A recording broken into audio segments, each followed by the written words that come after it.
नारे तकबीर। हजरत हाफिज कारी मौलाना मुफ्ती अबुल बशर साहब जिंदाबाद। हजरत मुफ्ती मौलाना हाफिज कारी अबुल बशर साहब जिंदाबाद। नारे तकबीर नारे तकबीर। একটা সবার নামে খালি আড্ডাই আর কি, বাহিরে যত মানুষ আছে সব ভিতরে আবার কোন, যেগুলা মানুষ দোকানে আড্ডা মারতেছে দোকান বন্ধ করে সবাই আবার কোন ফুটানি বাড়ছে। একটা সভা দেয় 40 বছর পরে, তার মধ্যে আবার দোকান। খুব খারাপ পরিবেশ এটা সব জায়গায়, প্রত্যেকটা জায়গায়। বিজনেসের আর জায়গা পানায় মুসলমানে। আজকেও লাভ করা লাগবে, আজকেও দোকান করা লাগবে। এনে কোন আমেরিকা থেকে মানুষ আইছে যে এখানে কোন স্টেশন এনে খাবার পাবো না দোকান ছাড়া? কোন মানুষটা 20 কিলোমিটার দূরে থেকে আইছেন কোনসে দেখি, যেখানে দোকান দেওয়াই লাগবো আর দোকান করাই লাগবো সবার নামে।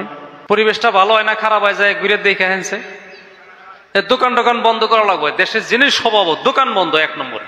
এক কামে দুই কামে কোনো কাম হয় না। সব কামই কি এক কামে দুই কাম হয় নাকি? সভা শুনবেন দোকানও করবেন না, এরকম তো না বস্তুটা। কত পোলাহান, এমনি পোলাহানের সভা শোনারও দরকার নাই, বাড়িতে হুয়ে থাকা ভালো, পড়া ভালো। সবাই আইসে যদি বহো, আড্ডার দরকার নাই। আরে বাবুরে, ভারত স্বাধীন হয়েছে কত শোনে, 47 সনের পরে এই যেখানে সভা হইতেছে, স্বাধীন ভারতের পরে আজকে সভা। তাও দোকান দানা গোড়াই আমল বাড়বো, দিন বাড়বো, মানুষের টাকা পয়সার মাল বাড়বো। সুবহানাল্লাহ কোন। আপনি দেওয়ানগিরি করে ধনী হবেন, মিছা কথা। দালালি করে ধনী হবেন, মিছা কথা। মাইসে ঠকায় ধনী হবেন, মিছা কথা। আমল সে জিন্দেগি বনতি হে, ফিকির সে দিন বাড়তি হে। আপনার পরিপূর্ণ জীবন আমলের জরিয়তে হবে। জোরে কোন সুবহানাল্লাহ। তার বাস্তব উদাহরণ মদিনা শহর। মদিনা শহর তার বাস্তব উদাহরণ। 2-3 বার আল্লাহ নিছে আমারে। হাদিস কোরআনে যা পাইছি, মদিনায় যা আছে, আল্লাহ রাসূলের জিন্দেগি যা ছিল সব মদিনায় আছে। সুবহানাল্লাহ কোন। 1 নম্বর, আমার যুবক বন্ধু, আমাদের বাড়িতে কোনো মেহমান যদি এসে যায়, কোনো ইষ্টি যদি বাড়িতে আসে, বাড়িতে আসার পরে পোলাপানকে জিজ্ঞাসা করে তোমার বাবা কোথায়? পোলাপানে কয় আমার বাবা ডেকাসান বাজারে নইলি পাথালি পাড়া তিনালি গেছে। কয় না গো?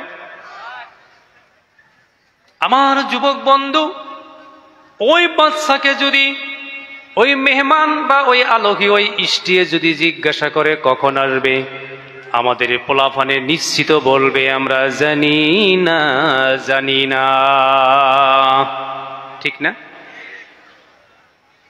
তার কারণ আমরা এরকম লিডারও আছি যে 3 আলি সব মানুষ যাওয়ার পরে যে সময় কয়টা কুত্তা ঘুরবো, মানুষ আর নাই, কয়টা কুত্তা ঘুরতেছে ডেগাসান বাজারেও কয়টা কুত্তা ঘুরবো, কয় ওই টাইমে আঙ্গু বাবা বাইতে আহে রাইতের 11টা বাজায়। ওই যে কোনে বলে পোলা হামনে বলে মায়ের জিজ্ঞাসা করছিল, কই বাবা কে রাগো দেখে না, সকালে জায়গা রাইতে মেলা রাইতে আহে। কথা বুঝছেন? ভাবছেন না? আমার যুবক বন্ধু, বিশ্বনবী মুহাম্মদ রাসূলুল্লাহ সাল্লাল্লাহু আলাইহি ওয়াসাল্লামের ওই সময়ে মদিনার মানুষগুলি তাদের আমল কেমন ছিল? আল্লাহর নবী সাল্লাল্লাহু আলাইহি সাল্লামের সাহাবাদের বাড়িতে যদি কোনো মানুষ যাইত, জিজ্ঞাসা করত আয়না আবুকা, তোমার পিতা কোথায়, তোমার আব্বা কোথায়? তারা বলতেন আমার আব্বা বাজারে গিয়েছে। কখন আসবে? বলে এক্ষুনি আসবে, বিশ্ব নবীর সাথে মসজিদে নববীতে জামাতে শরীক হয়ে যাবে।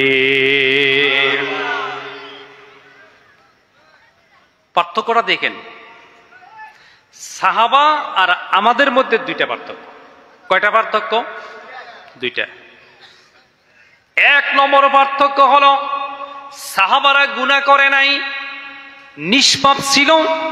ওই জন্য বিশ্বনবী মুহাম্মদ রাসূলুল্লাহ সাল্লাল্লাহু আলাইহি ওয়াসাল্লাম দুনিয়ার জিন্দেগিতে 10 জন সাহাবাকে বলে দিয়েছিলেন তোমরা 10 জন নিশ্চিতভাবে জান্নাতি।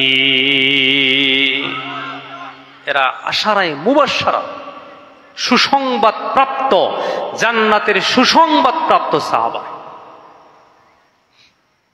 বাড়িতে মানুষ আসলে জিজ্ঞাসা যদি করত, তোমার বাবা কোথায়? মদিনার মানুষ, আমার বাবা বাড়িতে নাই, আমার বাবা তয়্যিবিয়া সৌক, মদিনার বড় বাজারের নাম হলো তয়্যিবিয়া সৌক, সৌকুন তয়্যিবুন, পবিত্র বাজার। বাজারের নামই কি? পবিত্র বাজার। গ্রাউন্ড ফ্লোরে মাটির 6 তলা নিচে বাজার আছে।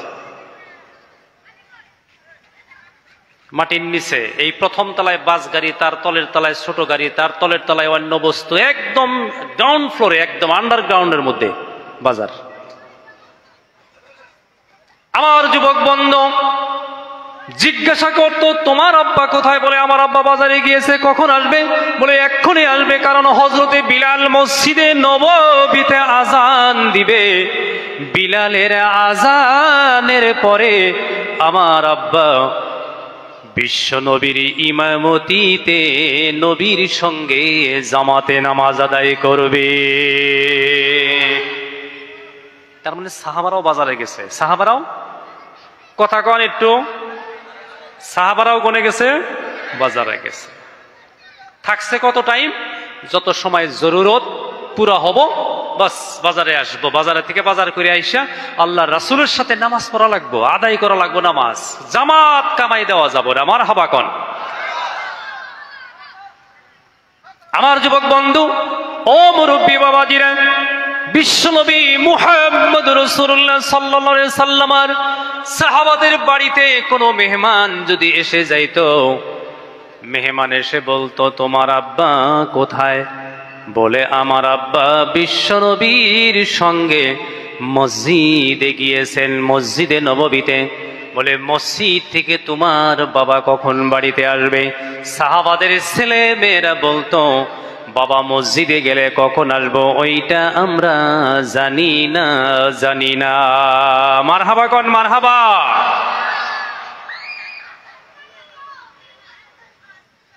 একটু দরুদ পড়ি। আল্লাহুম্মা সাল্লি আলা মাওলানা মুহাম্মদ ওয়া আলা আলি সাইয়্যিদিনা মাওলানা মুহাম্মদ। মোহব্বতে আল্লাহুম্মা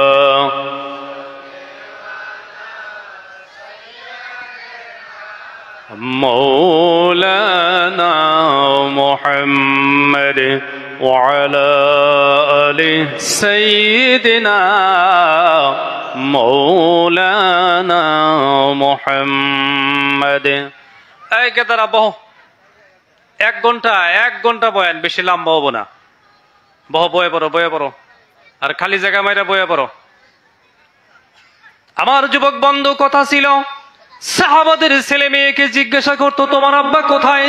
তখন তারা বলতো, আমার আব্বা মসজিদে নববীতে গিয়েছে। কোথায় গিয়েছে কথা কন। কখন আসবে? বলে আমরা জানি না, জানি না।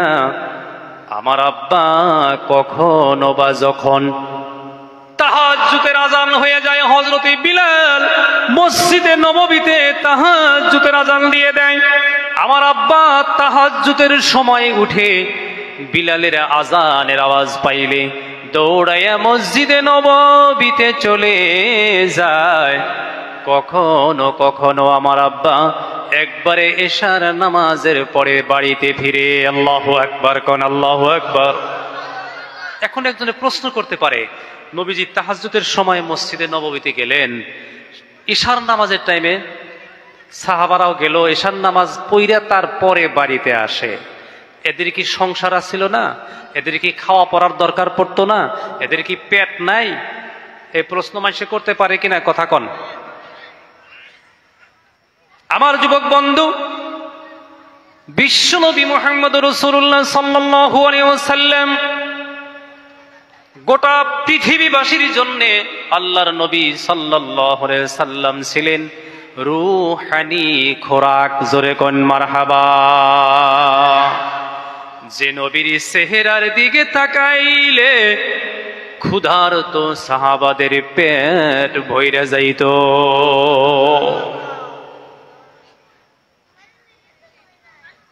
80 জন সাহাবা,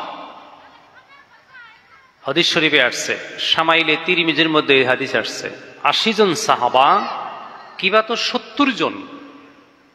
এটা ধরেন মদিনার মসজিদ টোটাল। আমার কথা কি বুঝতেছেন? এটা ধরেন কমপ্লিট মসজিদ। আল্লাহ রাসূলের রওজাটা ওই কানিত, রওজার এই সাইডে একটা দরজা, এই দরজার মতো, এটার নাম হলো বাবে জিব্রাইল। এই দরজা দিয়ে জিব্রাইল আলাইহিস সালাম মসজিদে নববীতে ঢুকতেন, নবীর পাশে আসতেন, কোরআন শরীফের আয়াত নবীকে শুনাইয়া যাইতেন। জোরে কইন মারহাবা। আমার যুবক বন্ধু, তদানীন্তন সময়ে অনেক সাহাবা এরকম ছিল যারা মক্কায় থেকে প্রত্যাবর্তন করে হিজরত করে বাড়ি ঘর ফালাইয়া, কেউ মক্কাতে একা ইসলাম গ্রহণ করত, তাকে পরিয়ালের মানুষে বাড়ি থেকে বের করে দিত। এরকম করে সাহাবায়ে কেরাম রিজওয়ানুল্লাহি তাআলা আলাইহিম আজমাইন আল্লাহর নবী সাল্লাল্লাহু আলাইহি ওয়াসাল্লামের সঙ্গে, আমার যুবক বন্ধু ও মুরব্বী বাবাজিরা, আল্লাহর নবীর সঙ্গে যারা হিজরত করে করে মদিনায় পৌঁছে গিয়েছিলেন, কোন কোন সাহাবা মদিনায় যাওয়ার পরে দেখে তার মা নাই, বাবা নাই, কেউ নাই, ইসলাম গ্রহণ করার জন্য একা হয়ে গেছে। আল্লাহর নবী বলতেন যে আর মা নাই, বাবা নাই, ঘর নাই, সংসার নাই, ও ইবনে মাসউদ নামের সাহাবা, বুখারী শরীফ 8 নম্বর খণ্ডের মধ্যে এই হাদিসটা আসছে। মসজিদে নববীর মধ্যে আল্লাহর নবী একটা মাদ্রাসা খুলে দিলেন।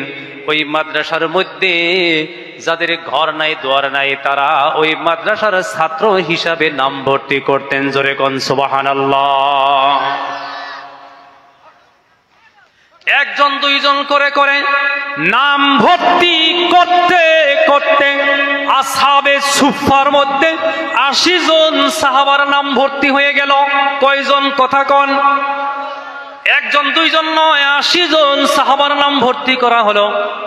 80 জন সাহাবা ওই জামানায় যেখানে বসে বসে কোরআন পড়তেন, ওই জায়গার নাম হলো আসহাবে সুফফা। আসহাবে সুফফা এখন ঢুকবার পারমিশন নাই, নো এডমিশন, নো পারমিশন, কিচ্ছু নাই, ওখানে ঢুকতেই পারে না এখন। কিন্তু এর আগে যে আমি আরো যে কয়বার গেছি তখন ঢোকা যাইতো। এবছর আসহাবে সুফফায় আমি ঢুকতে পারি নাই, অহুয়া মুগলাক, ওইটা বন্ধ আছে, নো এন্ট্রি আছে। ছোট্ট জায়গা, মোটামুটি 80 জন 90 জন মানুষ বসতে পারবে। এর আগে আমি 2 বার গেছি, আসহাবে সুফফার মধ্যে বৈশা বৈশা প্রায় ডেইলি 10 পারা 15 পারা কোরআন তেলাওয়াত করা গেছে। আমার যুবক বন্ধু, বিশ্বনবী মুহাম্মদ রাসূলুল্লাহ সাল্লাল্লাহু আলাইহি ওয়াসাল্লাম যে সাহাবার কেউ নাই, ইসলাম গ্রহণ করার কারণে একা পড়ে গেছে, ইসলাম গ্রহণ করার কারণে বাড়ি থেকে বের করে দিয়েছেন, নবীজির কাছে গেছেন, ওই সাহাবার নামটা আসহাবে সুফফার মধ্যে ভর্তি করে দিয়েছে। এইভাবে ভর্তি করতে করতে ওইখানে 80 জন সাহাবা হয়ে যায়। কথা বলুন কয়জন? তখন মদিনায় বড় অভাব ছিল ও যুবক বন্ধু, তাদের খাবারের কোনো বাসস্থান, খাবারের কোনো খাদ্যর কোনো সামান তাদের ছিল না, তারা ছিল গরিব সাহাবা। 80 জন সাহাবা ওইখানে বসবাস করেন আর একমাত্র কোরআন শরীফ শিক্ষা করেন। কি শিক্ষা করেন? কথা কন। যে মানুষটাই ইসলাম গ্রহণ করত, আল্লাহর নবী ইবনে মাসউদ নামের সাহাবা ছিলেন শিক্ষক, টিচার, তাকে বলতেন ওর নামটা নিয়ে আসহাবে সুফফার মাদ্রাসায় ভর্তি করে দাও।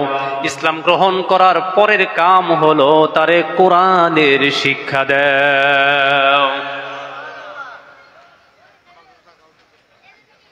মেলায় গেবার কইছি, এখন আমি পাইছি আবার কম, একটু আইগেন, জিকির করেন আর আইগেন। এই যে মধ্যে খালি জায়গা আছে, আইগেন, আইসেন আইসেন আইগে আইসেন।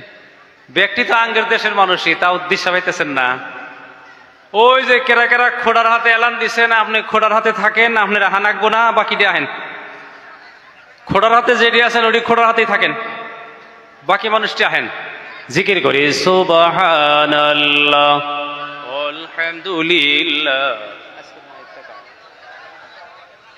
কেন কেন করে কে মিডিয়া বানায় দিবার কও সুবহানাল্লাহ আলহামদুলিল্লাহ ওয়া ইলাহা ইল্লাল্লাহ সুবহানাল্লাহ আলহামদুলিল্লাহ ওয়া ইলাহা ইল্লাল্লাহ মুহাম্মাদুর রাসূলুল্লাহ সাল্লাল্লাহু আলাইহি ওয়াসাল্লাম। আমার যুবক বন্ধু, সাহাবায়ে কেরাম রিজওয়ানুল্লাহি তাআলা আলাইহিম আজমাইন ইসলাম গ্রহণ করার কারণে তাদের কত কষ্ট হইতো, তাদের কত অসুবিধা হইতো। ওইভাবে তারা 80 জন সাহাবা আসহাবে সুফার মধ্যে রাত দিন 24 ঘন্টা কোরআন শরীফ শিখত। কি শিখত কথা কন? কিন্তু খাবারের কোনো ব্যবস্থা ছিল না। কে তাদেরকে খাওয়াবে, কে তাদেরকে কাপড় চোপড় দিবে, কোনো ব্যবস্থা ছিল না। ওমর ফারুক বাবে জিব্রাইল দিয়ে ঢুইকা নবীজির সঙ্গে নামাজ পড়তেন। আবু বকর সিদ্দিক রাদিয়াল্লাহু তাআলা আনহু ঢুইকা নবীর সঙ্গে নামাজ পড়তেন। আমার যুবক বন্ধু, এইভাবে তারা ঢুকতেন, আর যখন বের হয়ে যাইতেন আসহাবে সুফার 80 জন সাহাবা আবু বকরকে দেখে তাদের পেটে যে খিদা আছে এই কথাটা ডাইরেক্ট বলতেন না, কবিতা তারা পড়তেন, আরবি কবিতার ভাষায় বুঝাইয়া দিতেন, ও ভাই আবু বকর আমরা অনাহারে উপবাসে। সুবহানাল্লাহ কোন সুবহানাল্লাহ। মসজিদে নববীর উপরে সালের উপরে একটা খেজুরের গাছ ছিল।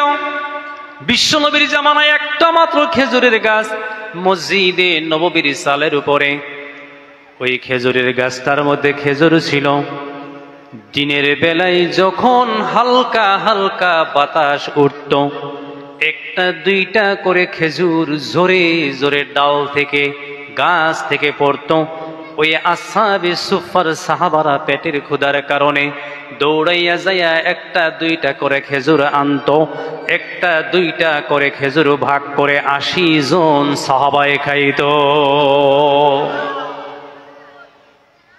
আমার কলিজার টুকরা যুবক বন্ধু, ইসলাম আপনার কাছে আমার কাছে অত সহজে আসে নাই।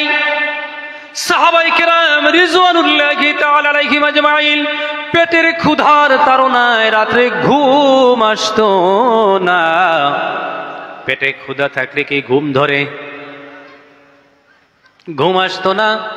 রাত তারা সজাগ হয়ে থাকতো, ঘুম ধরতো না। রাত্রে জোরে জোরে কোরআন তিলাওয়াত করতো, আর ঘুম আসতো না। যত টাইম যাইতো ক্ষুধা আরো বাড়তো। তাহাজ্জুদের সময় বিশ্বনবী সাল্লাল্লাহু আলাইহি ওয়াসাল্লাম হুজরায় থেকে ঘুম থেকে নবী সজাগ হয়ে তাহাজ্জুদের সময় উঠে সর্বপ্রথম আল্লাহর নবী সাল্লাল্লাহু আলাইহি ওয়াসাল্লাম হুজরাত থেকে খেজুরের পাতার একটা খিড়কি বানানো ছিল। ওই খিড়কিটা সরাইয়া নবীজির নূরের চেহারাটা আসহাবে সুফার সাহাবাদের দিকে বের করে দিতেন। নবীর চেহারাটা দেখা মাত্রই সাহাবাদের পেটের খিদা নিবারণ হয়ে যাইত। এক নজরে দেখলে যারে, এক নজরে দেখলে যারে দোজক হারাম হাসরে। আমাকে লইয়া চলো, আমাকে নিয়ে চলো নবীজির দরবারে। আমি অধম হিন্দুস্থানে,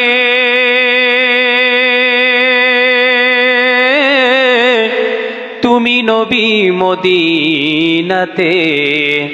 দয়া করে দিও দেখা, দয়া করে দিও দেখা, রোজ হাসরে দিও দেখা, কথা বলবো গোপনে। আমাকে লইয়া চলো, আমাকে নিয়ে চলো নবীজির দরবারে।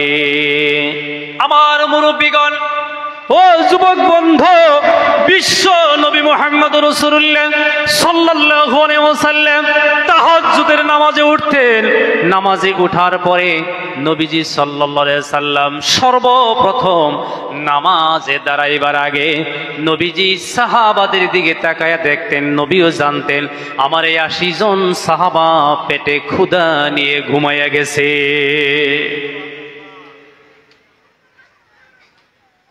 এক নম্বর, আল্লাহ নবী সাল্লাল্লাহু আলাইহি সাল্লামের চেহারা দেখলেই সাহাবাদের পেটের খিদা মরে যাইতো। সুবহানাল্লাহ কইন। ওই জন্য সাহাবারা তাহাজ্জুদের নামাজের সময় মদিনার সমস্ত সাহাবারা মসজিদে নববীতে যাইতেন। তাহাজ্জুদের আজান হয়ে যাইত, নবীর সঙ্গে তাহাজ্জুদের নামাজ পড়তেন। একটু পরে ফজরের আজান হয়ে যাইত, নবীর সঙ্গে জামাতে নামাজ আদায় করার পরে ফজরের নামাজের পরে ইমাম সাহেব ঘুরে বসে না। না এই কথা কন, ফজরের নামাজের পরে ইমাম ঘুরে বসে না? এটা আল্লাহ রাসূলও বসতেন, নবীজি ঘুরে বসতেন। যে সাহাবা পেটে খানা থাকতো না, আল্লাহ রাসূলের চেহারার দিকে তাকাইতেই তার পেটের ক্ষুধা মইরা যাইত। নবীর চেহারা দেখলেই সাহাবাদের ক্ষুধা নিবারণ হয়ে যাইত। আমার যুবক বন্ধু ওইভাবে বসা থাকতেন, নবী আলোচনা করতেন। নবীজি কখনো বা কখন নবীজি স্বপন বয়ান করতেন।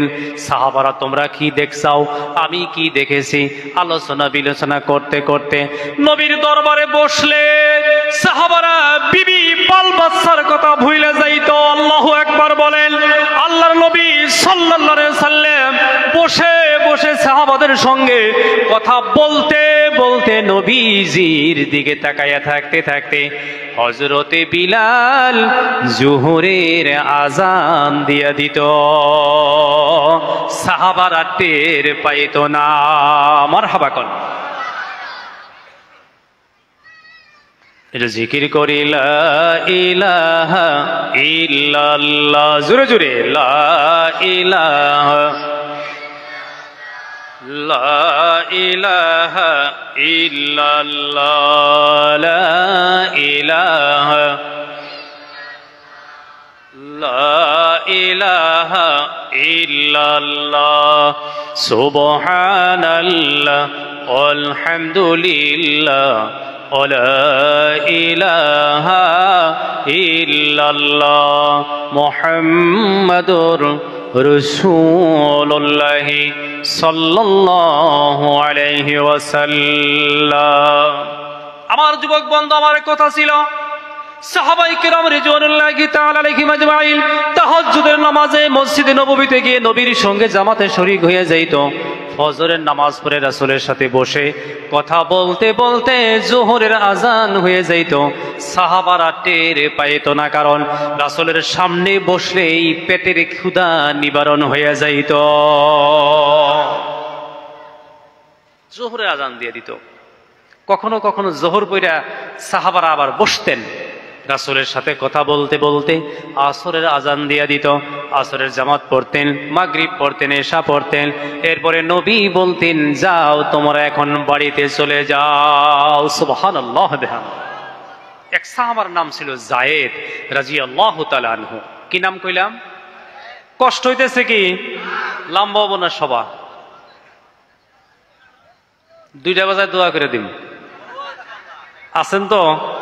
তাহলে 2টা পর্যন্ত কেরা কেরা থাকবেন তারা আত্মলা লাগবো না, যারা থাকবেন না তারা আত্মলেন। এই গেদা বুঝছা কি নাই বিতলস দর্শে পড়ি আল্লাহুম্মা সাল্লি আলা সাইয়্যিদিনা মাওলানা মুহাম্মাদ ওয়া আলা আলি সাইয়্যিদিনা মাওলানা মুহাম্মাদ। আমার হাতে পড়া লাগবে, জোরে জোরে পড়েন। আপন আপন যতই করি কেউ তো কাহার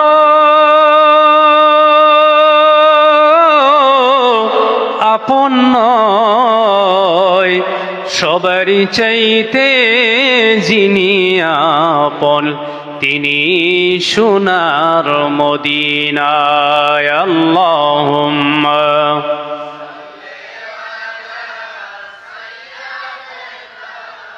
مولانا محمد وعلى آل سيدنا مولانا محمد যায়েদ নামের সাহাবা আল্লাহর নবী সাল্লাল্লাহু আলাইহি সাল্লাম লক্ষ্য করতেন সমস্ত সাহাবা সকালবেলা তাহাজ্জুদের সময় আসতো যায়েদ নামের সাহাবা তাহাজ্জুদের আগেই মসজিদে নববীতে হাজির হইয়া যাইত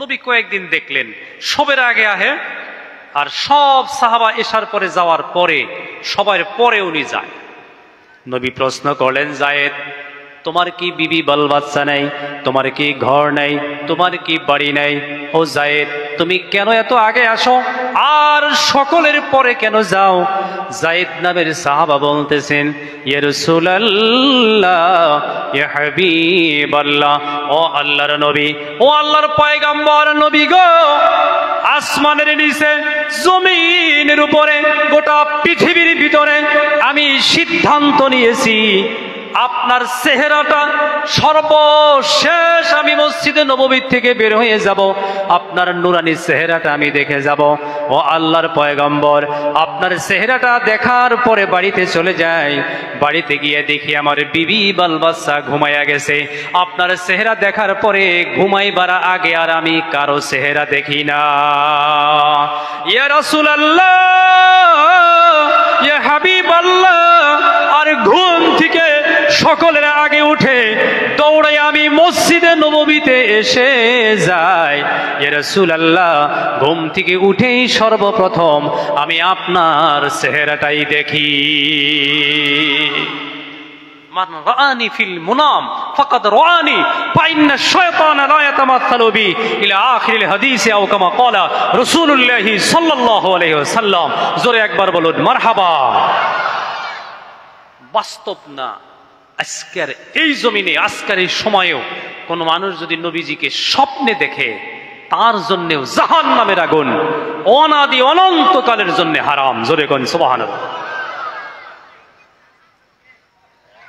সুলতান মাহমুদ গজনবী 7 বলকের বাদশাহ ছিল কত বলকের বাদশাহ 7 বলকের বয়স হয়ে গেছে 80 বছর কত বয়স 80 বছর মনে মনে মনে মনে ভাবে আমি এখন মরে যাব আমি আর বাঁচব না আমার জীবনের শেষ টাইম সুলতান মাহমুদ গজনবী ধার্মিক বাদশাহ তাহাজ্জুদের নামাজ পড়তেন জোরে কইন মারহাবা ডেইলি ডেইলি তাহাজ্জুদে কোরআন শরীফের তিলাওয়াত করত সুলতান মাহমুদ গজনবী আমার যুবক বন্ধু ও মুরব্বী বাবাজিরা ডেইলি ডেইলি কোরআনের তিলাওয়াত করত তাহাজ্জুদের সময় হয়ে যাইতো তাহাজ্জুদের নামাজ আদায় করত একদিনের ঘটনা মনের মধ্যে 3টি প্রশ্ন এসে গেল কথা বলুন কয়টি আল্লাহর কাছে বলে রব্বুল আলামিন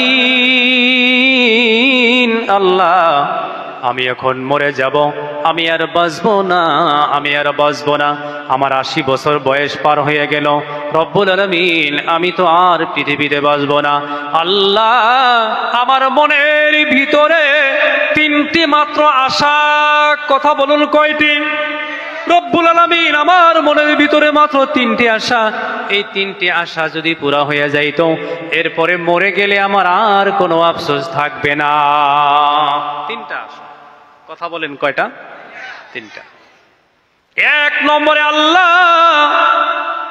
আমি যখন ছোট্ট ছিলাম ওই দেশটা নদী ভাঙ্গা নিয়ে যায় আমার মা বাবা কোথায় কোন ভাবে কোথায় মারা যায় তার কোনো খবর আজ পর্যন্ত পাওয়া যায় নাই আমি আমার বাবার নামটা পর্যন্ত জানতে পারি নাই এরকম ঘটনা হতে পারে কি না তার বাস্তব প্রমাণ ফিলিস্তিন প্যালেস্টাইন গাজা শহর রেফা শহর কত বাচ্চা এমনি রাস্তায় ঘুরতেছে যাদের মা বাবা বংশের কেউ নাই, কথা ঠিক না? আমার যুবক বন্ধু, ও মুরব্বী বাবাজিরা, সুলতান মাহমুদ গজনবী মহান আল্লাহ পাকের কাছে বলতেছেন, রব্বুল আলামিন আমি আর বাঁচবো না আল্লাহ, আমি তো এখন মরে যাব, মরবার আগে আগে যদি আমি আমার বাবার নামটা জানতে পারতাম। জোরে একবার বলা যাবে কি মারহাবা? এরকম দুর্ঘটনা হয়তো জীবনে ঘটে গেছে, বাবা মারে তো দেখেই নাই, কে ছিল এই খবরও নাই। আমার যুবক বন্ধু, বিজনিতে যে পোড়াপড়ি হয়েছিল, 500 শিশু বাচ্চা বাসকান্দির হুজুর নিয়ে বাসকান্দির মাদ্রাসায় রাখছিল।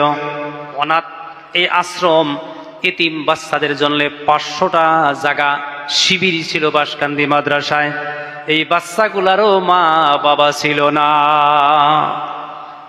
সুলতান মাহমুদ গজনবী যে দেশে বসবাস করত, ফ্লাডে নদীয়ে পানিয়ে গজবে এসে সব ভেঙে চুরমার হয়ে যায়, অনেক মানুষ মরে যায়। সুলতান মাহমুদ গজনবী ভাসতে ভাসতে ভাসতে এক জায়গায় লেগে যায়, কারো চোখে কারো নজরে পড়ে যায়, বুকে করে ঘরে নিয়ে লালন পালন করে। কথা বুঝে আসছে না নাই? এরপরে বাদশাহ হয়। বাদশাহ হওয়ার পরে দিনদার পরহেজগার মুত্তাকিন বয়স যখন হয়ে যায়, আল্লাহর কাছে আরাধনা করে, আল্লাহর কাছে দোয়া চায়, আল্লাহর কাছে রহমত চায়। আল্লাহ, বাবার নাম যদি জানতে পারতাম 2 নম্বরে, ও আল্লাহ আল্লাহ 2 নম্বর হলো আমি হলাম বাদশাহ, 7 মুলুকের বাদশাহ, বলকের বাদশাহ। আয় আল্লাহ ইয়া রব্বুল আলামিন, আমি এমন একটা আমল করে মরে যেতে চাই, আমি মারা যাওয়ার পরেও যেন সেই আমলের সওয়াব আমার কবর পর্যন্ত পৌঁছে যায়। আমার যুবক বন্ধু, এই যে মসজিদটা দেখতেছেন, এই মসজিদ যারা বানাইলো তারা আজকে দুনিয়াতে নাই, যারা মাটি দান করেছিল তারা মুরব্বীরাও নাই, ঠিক না ঠিক? মনে রাখবেন মুসলমান, কিয়ামত পর্যন্ত তারা কবরে শুয়ে শুয়ে এই দানের সওয়াব তাদের কবরের মধ্যে রেসানি হবে। এটা সাদাকায়ে জারিয়া। আমার যুবক বন্ধু, সুলতান মাহমুদ গজনবীর 2 নম্বরের আশা হলো, রব্বুল আলামিন আল্লাহ 2 নম্বরে আমার জীবনের একটা বড় আশা, এমন আশা আমি একটা বড় রাস্তা বানায়া যাব সাদাকায়ে জারিয়া হিসাবে। কিন্তু মনে মনে মনে মনে ভাবলেন, যদি কোনোদিন আবার ফ্লাড এসে রাস্তাটা ভেঙে যায়, কাম হবে না। নদী যদি ভাঙ্গা নেয়, নিতে পারে না। নাই, ও আল্লাহ এমন একটা আমল আমি করে যেতে চাই। একবার মনে মনে ভাবে আমি রাস্তা বানাবো, আবার সিদ্ধান্ত নিল নদী যদি ভেঙে নিয়ে যায় কোনো কাজে আসবে না, তাহলে আমি কি করব কি করব? সুলতান মাহমুদ গজনবী 2 নম্বরে মনে মনে ভাবতেছে, আমি একটা মাদ্রাসা বানায়া যাই। তথাপিও মনে মানে না, মাদ্রাসাটাও যদি নদী ভাঙ্গা নিয়ে যায় তাহলে আমি কি করব? আয় আল্লাহ ইয়া রব্বুল আলামিন, আল্লাহ আমি এমন একটা আমল করে যেতে চাই যে আমলের সওয়াব আমি কিয়ামত পর্যন্ত কবরে শুয়া শুয়া পায়া থাকি। এটা কি করা যায়? 2টা।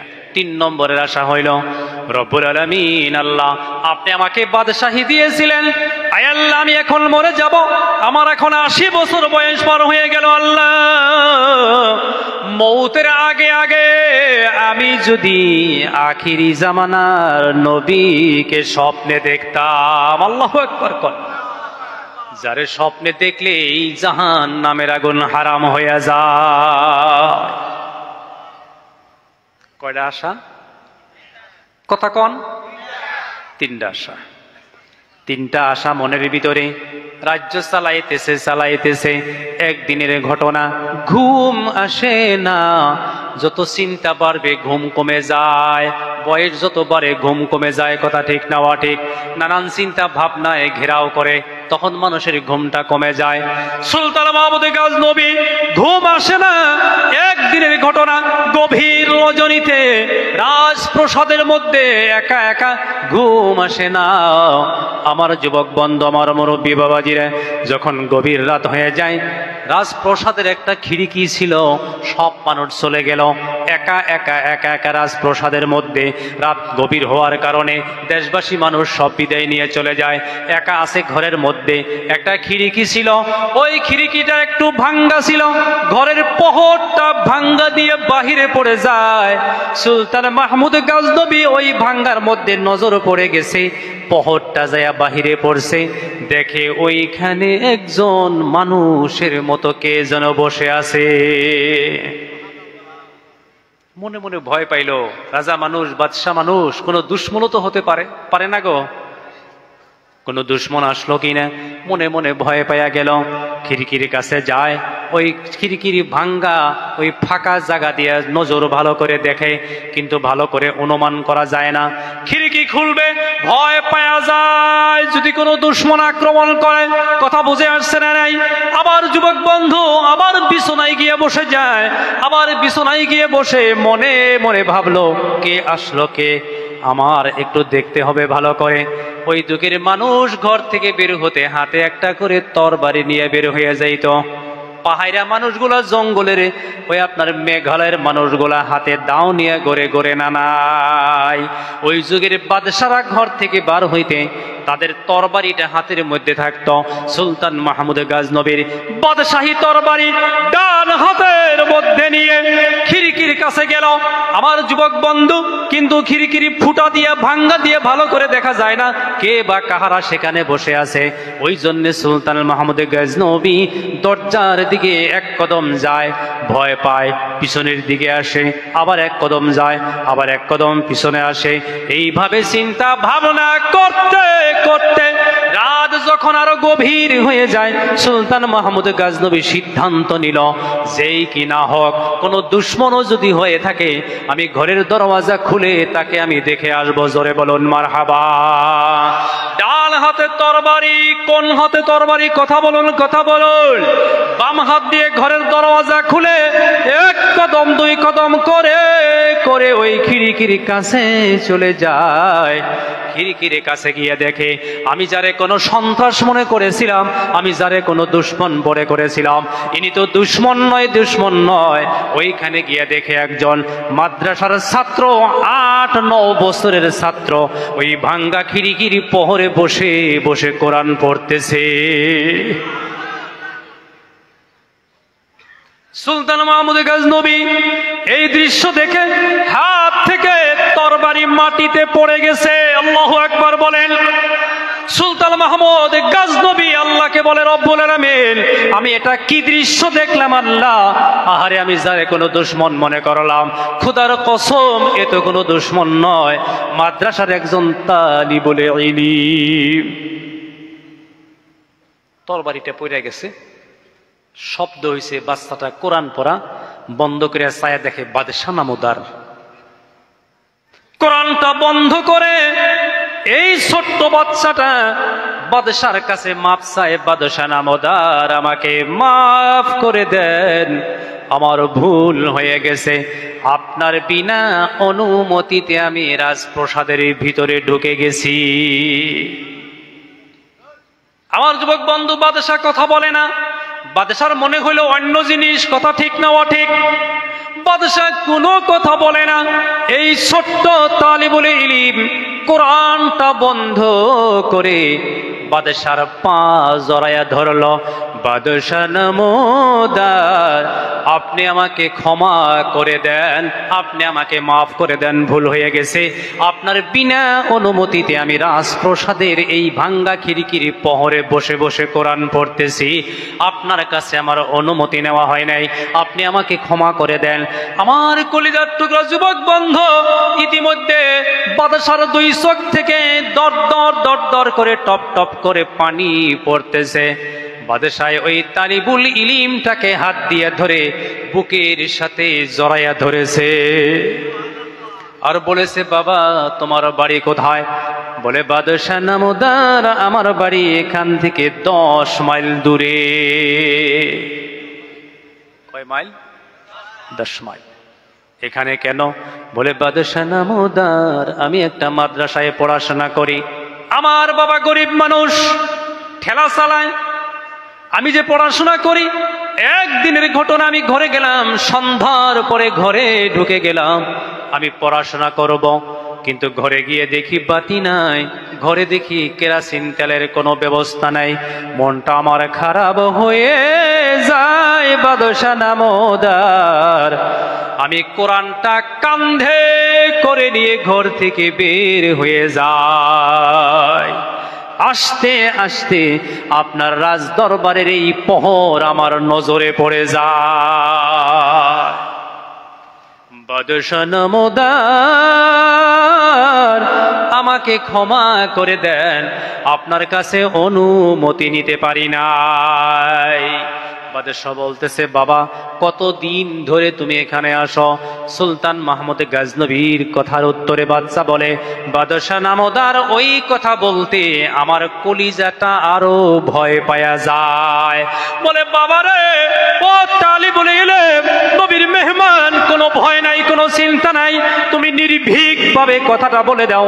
কতদিন ধরে তুমি আমার রাজপ্রসাদের এই ভাঙ্গা খিড়কির প্রহরে বসে বসে কোরআন শরীফের তিলাওয়াত করো? তখন তালিবুল ইলম বলে, বাদশাহ নামদার আমি 2 বছর ধরে এখানে আসি। বাদশাহ চোখ থেকে দরদর করে পানি পড়ে যায়।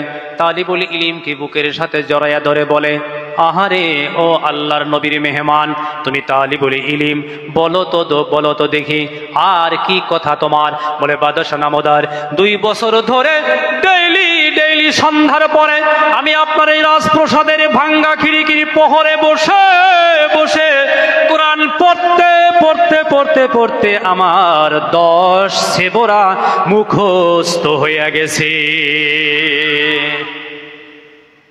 বাদশাহ নামদার আমার 10 সেবরা মুখস্থ হয়ে গেছে। এই কথা বলার পরে বাদশাহ সুলতান মাহমুদ গাজনবী তালিবুল ইলমের হাত জড়াইয়া ধইরা বলে, বাবারে যেদিন কিয়ামত কায়েম হয়ে যাবে, কিয়ামতের কঠিন সময়ে মহান আল্লাহ রাব্বুল আলামিন আমাকে প্রশ্ন করবে, ও সুলতান মাহমুদ রে, তোমার কাছে 7 মুলুকের বাদশাহী দিলাম, আমার নবীর একজন মেহমান তেলের অভাবে পড়তে পারে নাই, তুমি তো কোনোদিন গিয়া তার খবরটা নিলা না। কিয়ামতের মাঠে মহান আল্লাহ আমাকে যেদিন পাকড়াও করবে, তোমার কাছে আমি মাপ চাই, তুমি সেদিন যেন আমার বিপক্ষে কোনো কথা না বলো। আল্লাহু আকবার, কোন আল্লাহু আকবার। তালিবুল ইলমের কাছে সুলতান মাহমুদ গাজনবী করজোরে অনুরোধ করলেন, মাপ চাইলেন। আমার যুবক বন্ধু ছোট্ট বাচ্চা বলে, বাদশাহ নামদার আপনি কেন মাপ চাইবেন? আমাকে ক্ষমা করে দেন, কারণ আমি আপনার কাছে অনুমতি নিতে পারি নাই।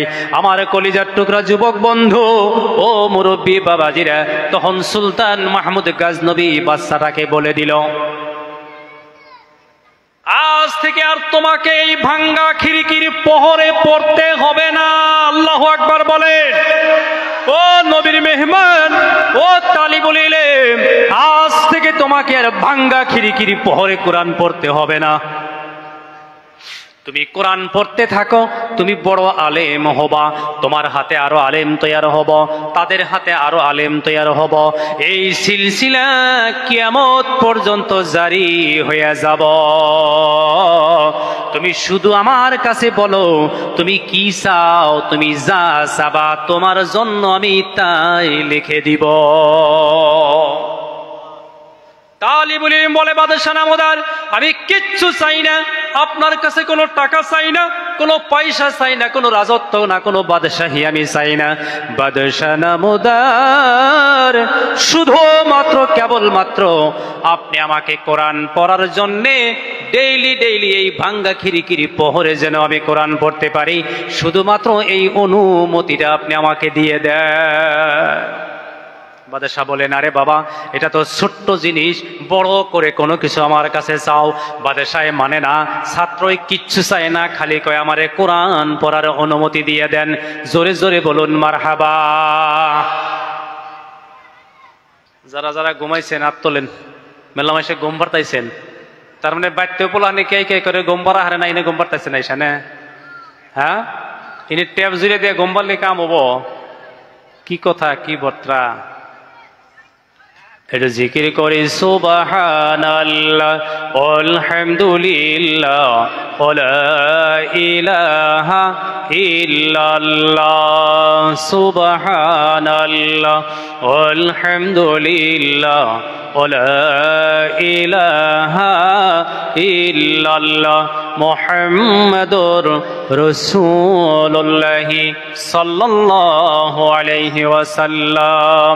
এই কে দাঁড়া, বহ বহ বহ বয়ে পড়ো, একটু আইগে হেন, একটু জায়গা নগর জায়গা দেন, আইগে হেন আইগে হেন।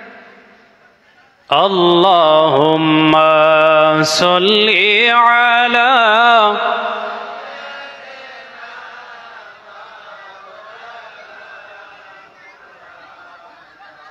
وعلى آل سيدنا مولانا محمد।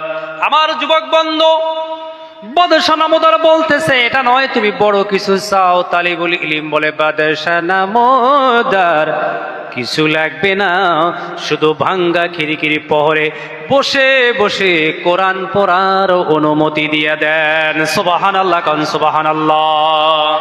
বাদশাহ মানে না, তালিবুল ইলমে কিচ্ছু চায় না। শেষে নিরুপায় হইয়া বাদশার তরফ থেকে বাদশাহ একটা ঘোষণা দিয়ে দিল, ও আল্লাহর নবীর মেহমান, আজ থেকে তুমি কোরআন পড়বে, আলিম হবে, তোমার হাতে আলিম হবে, তোমার হাতে হাফিজ হবে। এই সিলসিলা কিয়ামত পর্যন্ত জারি রাখার জন্য আমার এই 7 মুলুকের রাজত্বর আধা অংশ তোমার কোরআন শিক্ষার নামে আমি লিখে দিলাম। উনি বহিনা জায়গা নাই, যাচ্ছে গেছে যাচ্ছে, বহ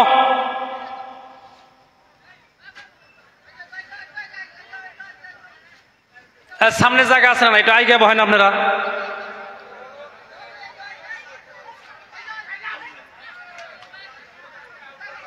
সুবহানাল্লাহ আলহামদুলিল্লাহ ওয়ালা ইলাহা ইল্লাল্লাহ, সুবহানাল্লাহ আলহামদুলিল্লাহ ওয়ালা ইলাহা ইল্লাল্লাহ মুহাম্মাদুর রাসূলুল্লাহ সাল্লাল্লাহু আলাইহি ওয়াসাল্লাম। আমার যুবক বন্ধু, বাদশাহ নামদার বলে দিল, আজ থেকে তোমার কোরআন শিক্ষার নামে আমার রাজত্বর 7 মুলুকের আধা অংশ লিখে দিলাম।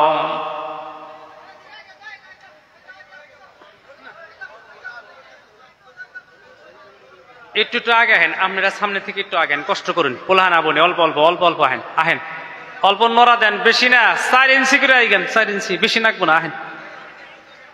হ্যাঁ, খোড়া ছাইরেন না, খোড়া হাতে কে রায় ওটা কেরা, খোড়া খোড়া থাকে থাকে খোড়া, আর বাকি দিয়ে আইগা। কি যন্ত্রণা, আইগেন তাড়াতাড়ি, আরো সামনে আরো সামনে। সুবহানাল্লাহ আলহামদুলিল্লাহ ওয়ালা ইলাহা ইল্লাল্লাহ মুহাম্মাদুর রাসূলুল্লাহ সাল্লাল্লাহু আলাইহি ওয়াসাল্লাম। পড়েন আমার সাথে, সাইয়্যিদুনা ও মাওলানা মুহাম্মাদুর রাসূলুল্লাহ সাল্লাল্লাহু আলাইহি ওয়াসাল্লাম। এই ঘোষণা দেওয়ার পরে সুলতান মাহমুদ গজনবী তালিবুল ইলমকে বলে দিলেন, ও আল্লাহর নবীর মেহমান, যাও, আজ থেকে আর তোমার কোনো চিন্তা নাই, তোমার কোনো ভাবনা নাই, তোমার কোনো অভাব নাই, 7 মুলুকের আধা তোমার নামে লিখে দিলাম। এই কথাটা বলে ছাত্রটাকে বিদায় করে দিলেন। সুলতান মাহমুদ গজনবী ঘরে যায় আবার ঘুমায়া পড়লেন। ঘুমায়া গেলেন, স্বপ্নে দেখলেন বিরাট সুন্দর একজন মানুষ, সুন্দর এক চেহারার অধিকারী এক মানুষ, যিনি ঘরের মধ্যে ঢোকার পরে তামাম ঘরটা আলোকিত হয়ে গেছে। তামাম ঘরটা নূরময় হয়ে গেছে, তামাম ঘরটা জ্যোতির্ময় হয়ে গেছে। সুলতান মাহমুদ গাজনবীর ঘরের মধ্যে ঢুকতেছেন, উনি স্বপ্নে দেখতেছেন ওই মানুষটা ঢুকেই সুলতান মাহমুদ গাজনবীকে সালাম দিছে। মারহাবা কন মারহাবা। সালাম দেওয়ার পরে সুলতান মাহমুদ গাজনবী সালামের উত্তর দেওয়ার পরে স্বপ্নেই বলতেছেন, কে গো তুমি, তোমার নাম কি, তোমার বাড়ি কোথায়, তোমার ঘর কোথায়? তোমাকে তো কোনোদিন আমি দেখি নাই, তোমার মতো সুন্দর চেহারার মানুষ আমি জীবনে কোনোদিন দেখি নাই। তোমার নাম কি? আমার যুবক বন্ধু, আমার মুরব্বী বাবাজিরা, তখন তিনি বলেন, আমারে তুমি চিনো নাই ও সুলতান মাহমুদ গাজনবী, আমারে তুমি চিনো নাই, আমি হইলাম আখেরি জামানার নবী। যখন তুমি আমার উত্তরাধিকারী মাদ্রাসার ছাত্র তালিবুল ইলমিকে তোমার রাজত্বের আধা অংশ লিখে দিলা, এই ধাক্কা মদিনায় লেগে যায়, আমি রাসূলের মদিনায় থাকতে পারি না, তোমার ঘরে উপস্থিত হয়ে যায়। আমার যুবক বন্ধু, আমার মুরব্বী বাবাজিরা এরপরে বলতেছেন, শোনো শোনো, তুমি কি আমার এখন আর চিনলা না? বলে, হ্যাঁ আপনাকে আমি চিনলাম। তখন তিনি বলে গেলেন, ও সুলতান মাহমুদ গাজনবী, আজকে তুমি যে কামটা করলা, আজকে তুমি শিক্ষার নামে, কোরআন শিক্ষার নামে তুমি যে মুদত করলা, তুমি যে দানটা করে দিলা, রাজত্বের আধা অংশ লিখে দিলা, আসমানের নিচে জমিনের উপরে তাম পৃথিবীর ভিতরে তুমি একটা ভালো কাম করলা। কারণ এই ছেলের হাতে আরো আলেম হবে, ওদের হাতে আলেম হবে, হাফেজ হবে, কিয়ামত পর্যন্ত এই সিলসিলা জারি হয়ে থাকবে। ও সুলতান মাহমুদ গাজনবী, তোমার মা বাবা 14 পুস্তান জান্নাতের মধ্যে তারা বসবাস করবে। জোরে বলুন মারহাবা। আমার যুবক বন্ধু ও মুরব্বী বাবাজিরা, সুলতান মাহমুদ গাজনবীর মনের 3টা আশাই পুরা হয়ে গেল। 1 নম্বরে নবীজিকেও স্বপ্নে দেখলেন, কথা ঠিক না ঠিক? আমার যুবক বন্ধু 2 নম্বরে সুলতান মাহমুদ গাজনবী কি কাম করবে, কি কাম করে গেলে কিয়ামত পর্যন্ত সওয়াব পাবে, এটা সিদ্ধান্তই উপনীত হতে পারেনি যখন আল্লাহর নবী সাল্লাল্লাহু আলাইহি সাল্লাম স্বপ্নে বলে দিলেন, তুমি যে একটা মাত্র খরচ দিলে কোরআন শিক্ষার নামে, এই শিক্ষার জরিয়তে হাফিজ হবে, আলিম হবে, এই সিলসিলা কিয়ামত পর্যন্ত জারি হয়ে থাকবে। তোমার সাদাকায়ে জারিয়াটা তোমার পর্যন্ত শেষ নয়, তোমার মাতা পিতা পর্যন্ত থাকবে। জোরে বলুন মারহাবা। আমার যুবক বন্ধু, আমি আগের কথায় চলে যাই, আর একটা পয়েন্ট রয়ে গেছে। আমি বলছিলাম, আপনি এই জমিনের মধ্যে শুধুমাত্র আপনি টাকা দিয়ে ধনী হইতে পারবেন না বন্ধু, আপনি ক্ষমতা দিয়ে ধনী হইতে পারবেন না, পাওয়ার দিয়ে ধনী হইতে পারবেন না। কথা মনে আছে না নাই? আপনার জীবনের মধ্যে যদি নেক আমল এসে যায়, আপনি নেক আমলের জরিয়তে মালদার হয়ে যাইবেন। জোরে বলুন মারহাবা। আল্লাহ নবী সাল্লাল্লাহু আলাইহি সাল্লাম হিজরত করে যখন মদিনায় গেলেন, নবীজি মদিনায় যাইবার আগেই কিছু সাহাবাদেরকে পাঠাইয়া দিছিলেন। মা ফাতিমাকে আগে পাঠাইয়া দেন, আলীকে আগে পাঠাইয়া দেন, আবু বকর সিদ্দিককে নিয়ে নবীজি পরে যান। ও যুবক বন্ধু, আমার মুরব্বী বাবাজিরা, নেক আমল যেখানে যাবে, আমল যেদিকে যায় প্রহর হয়ে যায়, আমল যেদিকে যায় রোশনি হয়ে যায়, আমল যেদিকে যাবে জ্যোতির্ময় হয়ে যাবে। জোরে জোরে বলা যাবে কি মারহাবা। কেমন কেমন? আপনি যত ভালো নামাজি হবেন, আপনার রুকু যত শুদ্ধ হবে, সেজদাটা আপনার যত শুদ্ধ হবে। কুরকারা আদার খাওয়ার মতো ঠোকর মারা সেজদা না, আপনার সেজদাটা যদি শুদ্ধ হয়ে যায়, মনে রাখবেন, মনে রাখবেন, একজন মুমিন মুসলমানের একটা সেজদায় নবী বলেন ও যুবক বন্ধু, শুদ্ধ করে ধীর স্থির খুজুর সহিত একটা সেজদা যদি কোনো মা, কোনো মহিলা, কোনো বোন, কোনো যুবক ভাই, কোনো মুরব্বী, কোনো আলেম, কোনো মাস্টার, কোনো এমএসসি বিএসসি, যে কোনো মানুষ যদি শুদ্ধ করে একটা সেজদা জমিনে ছেড়ে দেয়, আল্লাহ রব্বুল আলামিন তার আমল নামার মধ্যে 40 দিনের রিজিক বৃদ্ধি করে দেয়। আমল দিয়ে মানুষ ধনী হয়, আর মদিনার মানুষ আমল করে ধনী হয়েছে। মনে রাখবেন আমার যুবক বন্ধু, আমার মুরব্বী বাবাজিরা, আজকে এই মসজিদের যেটা অবস্থা হয়েছে, আহারে বেড়া ভাঙ্গা যাইতেছে। ও যুবক বন্ধুরা, মসজিদের দুরবস্থা মনে রাখবেন, মনে রাখবেন।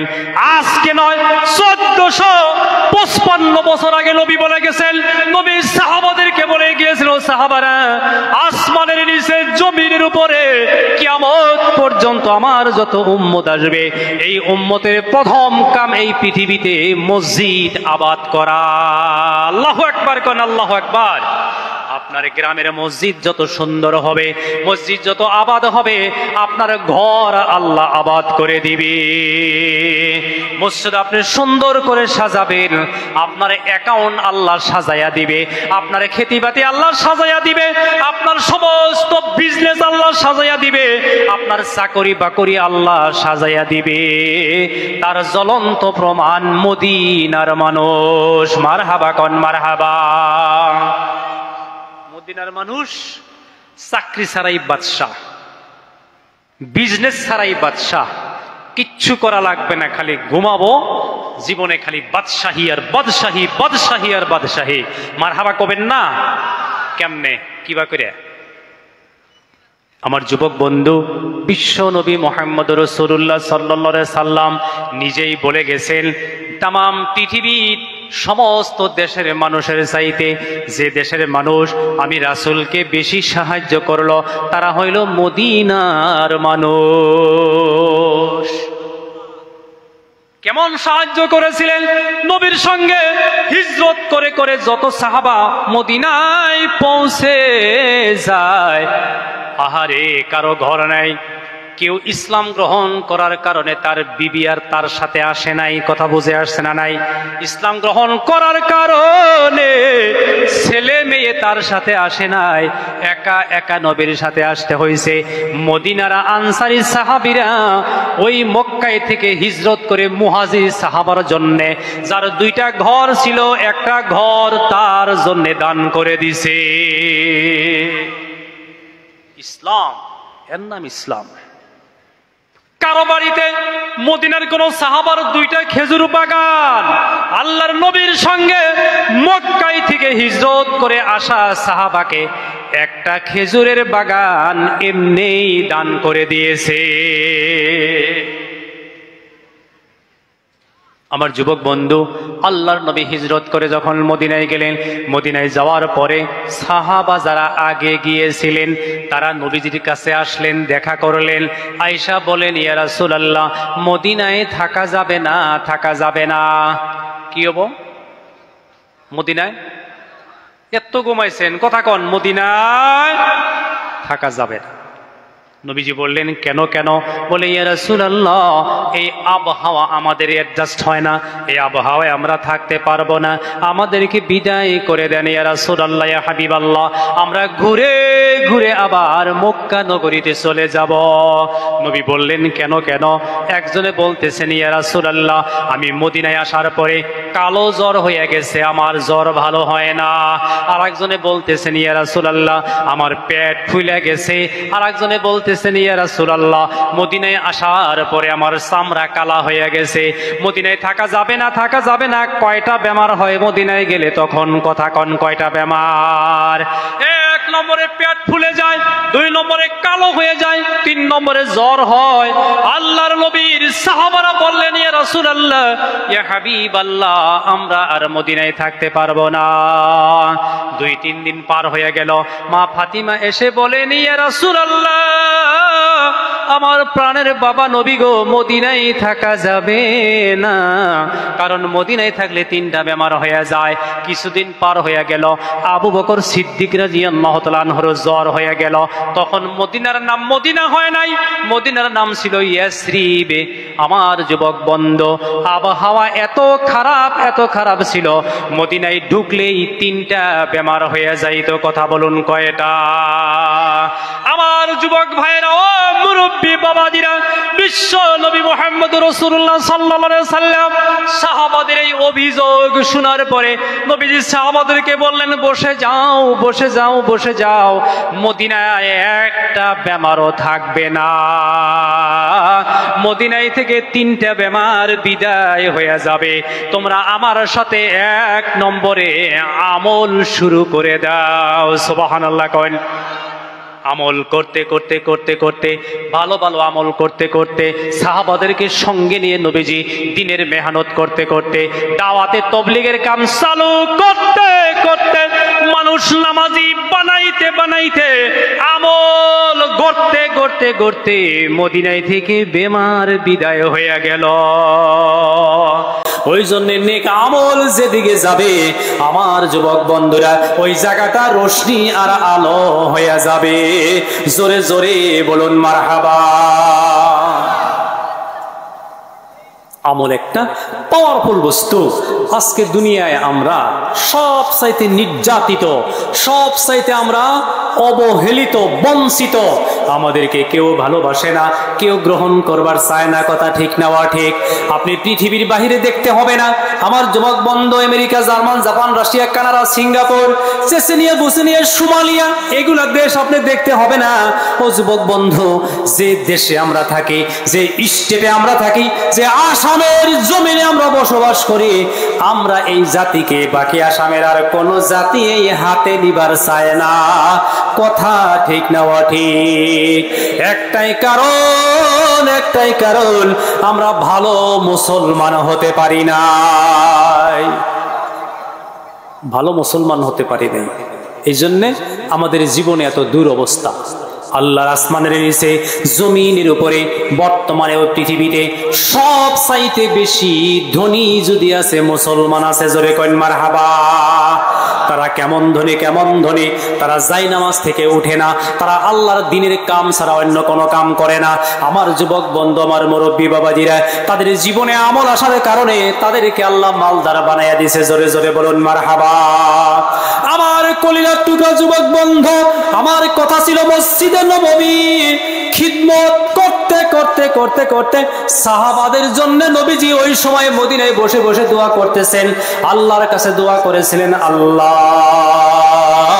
তামাম পৃথিবীর মানুষের চাইতে মদিনার মানুষ যদি খেতিবাতি করে, আল্লাহ দুনিয়ার মানুষকে যদি 2 গুণ বরকত দেন, মদিনার মানুষকে আপনি 70 গুণ বরকত বাড়াইয়া দিয়েন। আল্লাহ বললেন, রাসূল কেন কেন? মদিনার মানুষের জন্য আপনার দয়া কেন? মদিনার মানুষের জন্য আপনার মায়া কেন? মদিনার মানুষের জন্য আপনার এত স্যাক্রিফাইস কেন? মদিনার মানুষের জন্য আপনার এত দান কেন, এত দোয়া কেন? নবী বললেন, আল্লাহ মক্কা নগরীতে আমাকে কেউ ভালোবাসে নাই, আমার বাপ চাচার ধর্মের মানুষ ওরা আমাকে বিতাড়িত করে দিল, আল্লাহ মদিনার মানুষ আমাকে বুকে জড়াইয়া নিল। আল্লাহু আকবার কর, আল্লাহু আকবার। 1 নম্বর কারণ আল্লাহ। 2 নম্বর কারণ হলো তাম পৃথিবীর ভিতরে মদিনার মানুষের মতো মসজিদে নববীর জন্য কেউ আর দান করে নাই। মারহাবা কন মারহাবা। বাবুস সালাম 1 নম্বর গেট। মসজিদে নববীর 1 নম্বর গেটের নাম বাবুস সালাম। 2 নম্বর গেট বাবে আবু বকর। 3 নম্বর গেটের নাম বাবে উমর। 4 নম্বর গেটের নাম বাবে উসমান, মানে উসমানের নামে গেট, বাব মানে গেট। কথা বুঝছেন? 4 নম্বর বাবে আলী। 5 নম্বরে বাবুল হিজরত। 6 নম্বরে বাবুল জিহাদ।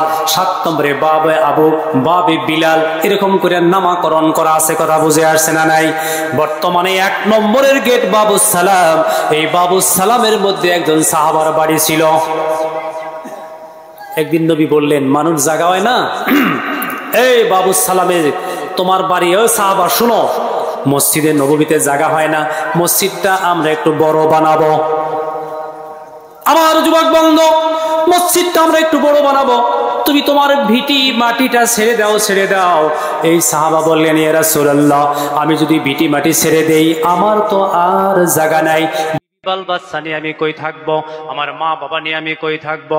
আল্লাহর নবী বললেন, ও সাহাবা, তোমার জায়গা নাই জানলাম, বুঝলাম, মানলাম, শুনো শুনো শুনো, তুমি যদি তোমার এই ভিটি মাটি মসজিদে নববীর জন্য দান করে দাও, তোমার বিবি বাল বাচ্চা, তোমার মাতা পিতার জন্য আমি রাসূল জামিন হয়ে গেলাম, তোমাদের জন্য জান্নাতুল ফিরদাউসে ঘর হয়ে যাবে। অমনি দান করে দিলেন। ওইখানে এখন বাবু সালাম গোটা বিশ্বের হাজিরা ওই গেট দিয়ে ঢুইকা আল্লাহ রাসূলের রওজায় সালাম করে, জোরে বলুন মারহাবা। আমার যুবক বন্ধু ও মুরব্বী বাবাজিরা, আহারে আহারে, বিশ্বনবী মুহাম্মদ রাসূলুল্লাহ সাল্লাল্লাহু আলাইহি সাল্লাম যেদিন হিজরত করে মদিনায় চলে গেলেন, মদিনায় যাওয়ার পরে এই সাহাবা বলে, ইয়া রাসূলুল্লাহ আমার বাড়িতে আসতে হবে। ওই সাহাবা ডাকে, ইয়া রাসূলুল্লাহ আমার বাড়িতে আপনি বসতে হবে। আর একজনে ডাকে, ইয়া রাসূলুল্লাহ আমার বাড়িতে আপনি জায়গা করতে হবে। নবী বলে দিলেন, হবে না, হবে না, হবে না, আমি কারো বাড়িতে যাব না, কারো বাড়িতে যাব না। কার বাড়িতে যাব, কে বা বেজার হবে, সবার বাড়িতে তো আমার যাওয়া সম্ভব হবে না। কথা বুঝে আসছে না নাই? নবী বলে দিলেন, যাও সাহাবারা, আমার এই উটনি যেখানে যায়া বৈশা পড়ব ওই বাড়িতে আমি ঢুকবো। জোরে জোরে বলুন মারহাবা। উটের উপরে ছেড়ে দিল। কার উপরে? বলে আমার উট যেখানে বসবো ওই বাড়ির মেহমান আমি। নবীজি সাল্লাল্লাহু আলাইহি সাল্লামের উট যাইতে যাইতে যাইতে যাইতে এটা খেজুর বাগানের মধ্যে বৈশা পড়লো। ওই খেজুরের বাগানটা আবু আইয়ুব আনসারী সাহাবার ছিল। আল্লাহু আকবার কইন। কত ভাগ্য, সৌভাগ্যশীল আল্লাহর নবীর সাহাবা আবু আইয়ুব আনসারীর খেজুরের বাগানে যাইয়া উট বৈশা পড়লো। আল্লাহর নবী বললেন, সাহাবাদেরকে ডাকলেন, আর কোথাও আমি যাব না। ওই দিন শুক্রবার ছিল। নবী বললেন, এই খেজুরের বাগানেই জুম্মার নামাজ পড়ব। নবীজি সর্বপ্রথম ওইখানে মদিনায় সর্বপ্রথম আবু আইয়ুব আনসারীর খেজুরের বাগানে ঘর দোয়ার কিচ্ছুই বানাই নাই, খেজুরের পাতা বিছাইয়া বিছাইয়া জুম্মার নামাজ পড়ছে। জোরে কোন মারহাবা। আস্তে আস্তে ঘর হয়ে গেল। ঘরের একটা কিবলা। আমাগো মসজিদ গুলার কিবলা কয়টা? ইমাম খাড়ায় কয়টা জায়গায়? কথা কন, কিবলা কয়টা? কিন্তু মসজিদে, ওই মসজিদের নাম হলো মসজিদে জুমাতাইন, আর এক নাম হলো মসজিদে কিবলাতাইন। ওই মসজিদের মধ্যে দুই মিহি দুইটা কিবলা। কয়টা কিবলা? দুইটা। কেন? নবীজি একদিন আসরের নামাজ পড়তেছেন, বিসমিল্লাহির রহমানির রহিম, আলহামদুলিল্লাহি রাব্বিল আলামিন। আসরের নামাজ পড়লেন, 2 রাকাত পড়া হয়ে গেল। কথা কন, কয় রাকাত? আসরের নামাজ কয় রাকাত ফরজ? 2 রাকাত পড়লেন। পড়তে পড়তে পড়তে পড়তে 2 রাকাত কমপ্লিট হয়ে গেল। নবীর দিলের ভিতরে এই কথা এসে গেল, রব্বুল আলামিন, আল্লাহ ও আল্লাহ, আমরা এখন বাইতুল মুকদ্দিসের দিকে ঘুরে ঘুরে নামাজ পড়ি। আল্লাহ, কিবলাটা যদি কাবা ঘর মক্কা নগরী হতো বড় ভালো হতো। নবীর দিলে আসতে দেরি, আল্লাহ জিবরাইলকে পাঠাইয়া দিছে। জিবরাইলকে আল্লাহ কইয়া দিল, আমার রাসূলের কানে কানে যায়া কোরআনের আয়াত শোনায়া দাও। বিসমিল্লাহির রহমানির রহিম, সায়াকুলু সুফাহাউ মিনান নাসি মা ওয়াল্লাহুম আন কিবলাতিহিমুল্লাতী কানু আলাইহা قل لله المشرق والمغرب يهدي من يشاء إلى صراط مستقيم وكذلك جعلناكم أمة وسطا لتكونوا شهداء على الناس ويكون الرسول عليكم شهيدا وما جعلنا القبلة التي كنت عليها إلا لنعلم من يتبع الرسول ممن ينقلب على عقبيه وإن كانت لكبيرة إلا على الذين هدى الله إلى آخر الآية। নবী নামাজ পড়তেছেন, আসরের নামাজ। মনে রাখবেন কোন নামাজ? 2 রাকাত পড়া হয়ে গেছে। তারপরে দিলের মধ্যে এই কথাটা আয়া গেছে, আমার আল্লাহ জিবরাইলকে পাঠাইয়া দিলেন, জিবরাইল রে, যাও যাও আল্লাহর নবীর কানে কানে, আমার রাসূলের কানে কোরআন শরীফের আয়াতগুলো শোনায়া দাও। জিবরাইল আয়া হাজির হয়ে গেছে নবীর কানে কানে। বলতে বলতেই নবীজি বাকি আছিল 2 রাকাত। নিয়ত অবস্থায় জিবরাইলের কথার সাথে সাথে এই কাবা ঘরের দিকে ঘুরে গেছে। আল্লাহু আকবার কন। ওই দিন থেকে বাইতুল মুকদ্দিস আমাদের কিবলা না, আমাদের কিবলা হলো কাবা ঘর। জোরে জোরে বলুন মারহাবা। আমার যুবক বন্ধু, ওই মসজিদে এখনো 2টা কিবলা। একটা হলো বাইতুল মুকদ্দাসের দিকে, আর একটা কাবা ঘরের দিকে। এখন কিবলা হলো কাবা ঘর, আমাদের কিবলাও কাবা ঘর। কাবা ঘর যদি কিবলা না হইতো আমরা এখন এই দিকে উত্তর দিকে নামাজ পড়া লাগতো, জেরুজালেমের দিকে। কথা বুঝে আসছে না নাই? আমার যুবক বন্ধু, আমার মুরব্বী বাবাজিরা, বিশ্বনবী মুহাম্মদ রাসূলুল্লাহ সাল্লাল্লাহু আলাইহি সাল্লাম ওইখানে থাকতে থাকতে ওই মসজিদের নাম হয়ে গেল দুইটা। কথা কন কয়টা? উট বৈশা পড়লো খেজুর বাগানে, জুম্মার নামাজ পড়লেন, মসজিদ বানাইলেন, নাম দিল মসজিদে জুমাতাইন। আবার দুইটা কিবলা হয়ে গেল, মসজিদের নাম চেঞ্জ হয়ে গেল, নাম হলো মসজিদে কিবলাতাইন, মানে দুইটা কিবলা। জোরে জোরে বলা যাবে কি মারহাবা? আল্লাহর আসমানের নিচে জমিনের উপরে যুবক বন্ধু, বর্তমান পৃথিবীতে প্রায় 14,000 ধর্ম আছে। কথা বলুন কয় হাজার? আর 4,500 ভাষা পৃথিবীতে আছে। এই 14,000 ধর্মের কোন ধর্মের মানুষের কোন মঠ মন্দির, কোন গির্জা, কোন গুরুদুয়ারার দুইটা কিবলা নাই। আমাদের মসজিদে জুমাতাইনের দুইটা কিবলা। এটা আল্লাহর রাসূলের কথা, আল্লাহ পাক রাখার কারণে দুইটা কিবলা বানায়া দিয়েছে। জোরে বলুন মারহাবা। পৃথিবীর কোন ধর্মে এমন নবীও নাই। আল্লাহু আকবার বলেন। পৃথিবীর কোন ধর্মের মানুষের এমন আল্লাহ নাই। পৃথিবীর কোন ধর্মের মানুষের ইসলাম বাদে এরকম একটা কাবা ঘর আর মসজিদে নববীও নাই। জোরে জোরে বলুন মারহাবা। নবীজি এখানে থাকতে থাকতে ভাবলেন যে এখানে থাকলে হবে না, আমি আমার নামে একটা মসজিদ বানাবো, মসজিদে নববী। কি নাম হবে? কথা কন। রোজা রইছেন, তিলিয়া বইছে কে? জোরে কন মারহাবা, আরো জোরে মারহাবা। আমি আমার নামে একটা মসজিদ বানাবো। আমার যুবক বন্ধু, মসজিদে কিবলাতাইন আর মসজিদে জুমাতাইন।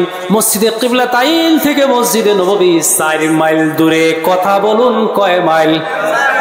4 মাইল দূরে। নবীজি পায়ে হেঁটে হেঁটে নবীজি মসজিদে জুমাতাইন থেকে ওই মসজিদে নববী যেখানে হবেন ওইখানে নবী এসে গেলেন। ওইখানে আইসা দেখেন ওই জায়গার মানুষে ওইখানে খেজুর শুকাইয়া দিছে। কি শুকাইছে? খেজুর। বর্তমানে যেটা মদিনার মসজিদ। এখন এই বছরেও মাগরিবের নামাজে 7,90,000 মানুষ একসাথে নামাজ পড়তে পারে। আর আস্তে কোন মানুষ শুনবো? আব্দুল আস্তে করেন সুবহানাল্লাহ। এক রাকাতে কয় লক্ষ? 7,90,000 মানুষ একসঙ্গে এক জামাতে নামাজ পড়ে। এখন যদি এই 83 আন্দোলন আইতো আর এই তকবির নিয়ে গেলি, পিড়ে যে কয়টা বস্তা বান্ধা লাগতো। সুবহানাল্লাহ ফুরে গেছে গা। কে নিকে জানেন? আচ্ছা, সুবহানাল্লাহ দুর্বল হয়েছে গা কমু কি? ওই যে মধ্যে মধ্যে পানি এলি জানি কি বানায়, কি জানি বানায়, ওই হেইও হেইও করতে করতে এটা শেষ। ওটার নাম করেন না, নাম করেন না।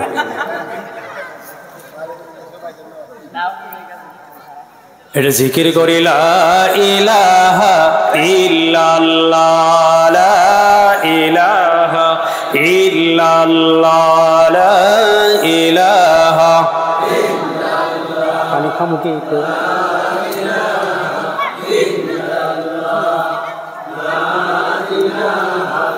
ইল্লাল্লাহ, সুবহানাল্লাহ, আলহামদুলিল্লাহ, ওয়া ইলাহা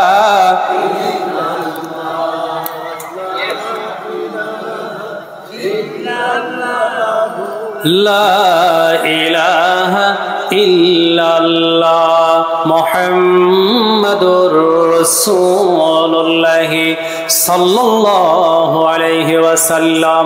আমার যুবক বন্ধু, নবীজি মসজিদে জুমাতাইন থেকে পায়ে হেঁটে হেঁটে এই ইয়াসরিব আসলেন। এখনো নাম মদিনা হয় নাই। কি নাম ছিল? ইয়াসরিব। এখানে আইসা দেখলেন খালি ঝাউ গাছ। কি গাছ? মাঝে মাঝে ঝাউ গাছ, মাঝে মাঝে ফাঁকা জায়গা, খালি জায়গা। ওইখানে ইয়াসরিবের মানে মদিনার মানুষে খেজুর শুকাইয়া দিছে।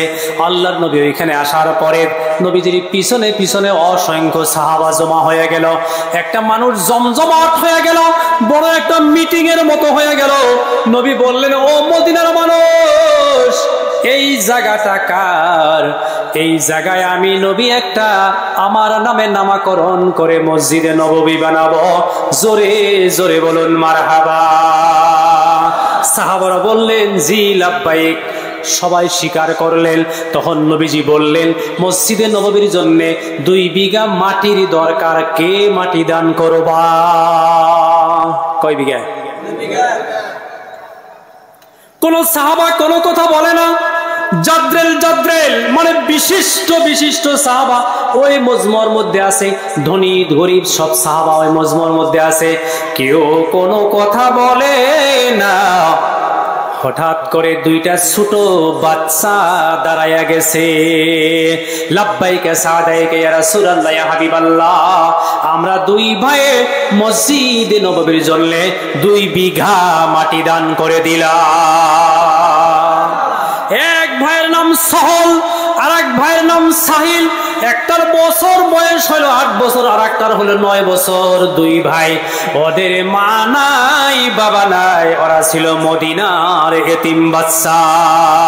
আল্লাহু আকবার কোন? আর জোরে আল্লাহু আকবার। 2 এতিম বাচ্চা, মা নাই বাবা নাই, 2 এতিম বাচ্চাই 2 জনে 2 বিঘা মাটি দান করে দিল। আল্লাহর নবী তাকায় দেখে 2 এতিম বাচ্চা দাঁড়ায়া গেছে।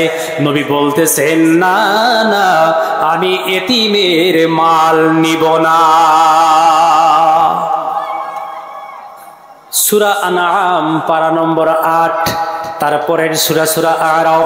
সূরা আনআমটা 7 পারায় শুরু হয়ে যায়, 8 পারায় শেষ হয়ে যায়। এই আয়াতটা 8 পারার মধ্যে আছে। আউযু বিল্লাহি মিনাশ শাইতানির রাজীম, বিসমিল্লাহির রহমানির রহিম, ওয়ালা তাকরাবু মালাল ইয়াতীমি ইল্লা বিল্লাতি ইলা আখিরিল আয়া। এখানে আল্লাহ জানাইয়া দিয়েছে, রাসূল আপনি জানাইয়া দেন, পৃথিবীর সমস্ত মানুষকে আপনি জানিয়ে দেন, কেউ যেন এতিমের মাল ভক্ষণ না করে। কথা কি বুঝে আসছে না? নাই। যাই হোক আমার যুবক বন্ধু, এটা তো ভক্ষণ নয়, তথাপি নবীজির মায়া লেগে গেল। নবী জানতে পারলেন ওদের মা নাই বাবা নাই, মা বাবা সারা এতিম বাচ্চার 2 বিঘা মাটি আমি বিশ্বনবী মুহাম্মদ রাসূলুল্লাহ গ্রহণ করতে পারি না। এই মাটি দান করলে ওর 2 ভাইয়ের চলা অসুবিধা হয়ে যাবে। আমার যুবক বন্ধু, আল্লাহ নবী সাল্লাল্লাহু আলাইহি সাল্লাম বললেন, এতিমের মাটি আমি নিব না, নিব না, নিব না। কোন সাহাবা কোনো কথা বলে না। হঠাৎ করে আবু বকর সিদ্দিক রাদিয়াল্লাহু তাআলা আনহু লম্ফ দিয়ে দাঁড়ায়া গেছে, ইয়া রাসূলুল্লাহ, আপনি যদি এতিমের মাল না নেন, আমি আবু বকর সিদ্দিক এতিম বাচ্চার কাছ থেকে এই মাটিটা কিনা নিলাম, কিনা নিয়া মদিনার মসজিদের জন্য দান করে দিলাম। এতিমের মাল না নেন, আমি টাকা কিনা নিলাম, আমি মদিনার মসজিদের জন্য আমি দান করে দিলাম। আমার যুবক বন্ধু, আমার মুরব্বী বাবাজিরা, আল্লাহর আসমানের নিচে জমিনের উপরে সর্বপ্রথম মসজিদে নববীর জন্য মাটি দান করলেন কে? জোরে কন, আরো জোরে মুখ খুলে কন। আবু বকর সিদ্দিক রাদিয়াল্লাহু তাআলা আনহু আসমানের নিচে জমিনের উপরে পৃথিবীতে সর্বপ্রথম মসজিদের জন্য মাটি দান করলেন। আমার যুবক বন্ধু, আপনারা তো বলতে পারেন, মসজিদের জুমাতাইনের মাটিও তো দান করা হলো, এটা কিন্তু দান হয় নাই, এইটা নবীজির উট নিয়ে পছন্দ করে নিছিল। কথা ঠিক না ঠিক? ও যুবক বন্ধু, আমার মুরব্বী বাবাজিরা, এবার আমি কথা শেষের দিকে নিয়ে আসি। নবীজি সাল্লাল্লাহু আলাইহি সাল্লাম আবু বকর সিদ্দিক রাদিয়াল্লাহু তাআলা আনহু বলেন, ইয়া রাসূলুল্লাহ, ইয়া হাবিবাল্লাহ, সহল এতিম, সাহিল এতিম, 2 ভাই 8 বছর 9 বছর বয়সের বাচ্চা। ইয়া রাসূলুল্লাহ, ইয়া হাবিবাল্লাহ, ও আল্লাহর পয়গম্বর, ও আল্লাহর নবী গো, ওদের মাটি যদি আপনি না নেন, আমি টাকা দিয়ে কিনে নিলাম, আমারটা আপনি গ্রহণ করেন। নবী তখন মসজিদে নববীর জন্য আবু বকর সিদ্দিকের মাটিটা গ্রহণ করলেন। আসমানের নিচে জমিনের উপরে গোটা পৃথিবীর ভিতরে সর্বপ্রথম মসজিদের জন্য মাটি দান করলেন আবু বকর সিদ্দিক। মনে রাখবেন, মনে রাখবেন, এই যে মসজিদের মাটি যারা ছিল, যিনি দান করে গেলেন, আমার বন্ধু, ওই মাথায় একটা মসজিদ আছে, ওই মসজিদের মাটি যারা দান করলো, উত্তর পাড়া একটা মসজিদ আছে, এই মসজিদের মাটি যারা দান করে গেল, দুরামারি বুড়া মসজিদের মাটি যারা দান করলো, পাতাইলা পাড়া তিনালি মসজিদের মাটি যারা দান করেছে, মালিবাড়ি বাজার মসজিদের মাটি যারা দান করলো, আমার যুবক বন্ধু, আসমানের নিচে যত মানুষ আজ পর্যন্ত মসজিদের জন্য মাটি দান করেছে, তাদের জান্নাতের মধ্যে আবু বকর সিদ্দিকের সাথে এক জান্নাতেই থাকবে। আমার যুবক ভাইরা, ও মুরব্বী বাবাজিরা, আহারে, ওই জন্য নবীজি সাল্লাল্লাহু আলাইহি সাল্লাম বললেন, মান বানা লিল্লাহি মাসজিদান বানাল্লাহু লাহু বাইতান ফিল জান্নাহ, আও কামা ক্বালা রাসূলুল্লাহ সাল্লাল্লাহু আলাইহি সাল্লাম, যারা মসজিদ বানাবে তাদের জন্য আল্লাহ জান্নাতে ঘর বানায়া দিবে। এই কথা নবী কইছে, কে কইছে? কথা কোন? নবী বলেছেন। নবীর কথা, নবী জীবনে কি কোনোদিন মিথ্যা কথা বলেছে? না না না না না।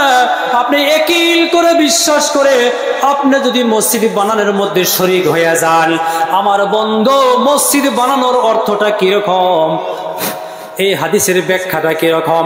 মসজিদ বানানোর অর্থ হলো আপনি একাই বানাইয়া দিতে হবে না, আপনি যদি একটা ইটাও দান করেন, আর একজনে যদি একটা রডও দান করে, নবী বলেন সেও মসজিদ বানানোর মধ্যে শরীক হয়ে গেল। আপনি মসজিদ বানাবেন দুনিয়ায়, আপনার দান করতে দেরি, আপনার মাতা পিতা খানদান যারা কবরে আছে তাদের জন্য জান্নাত ফায়সালা দেরি হবে না।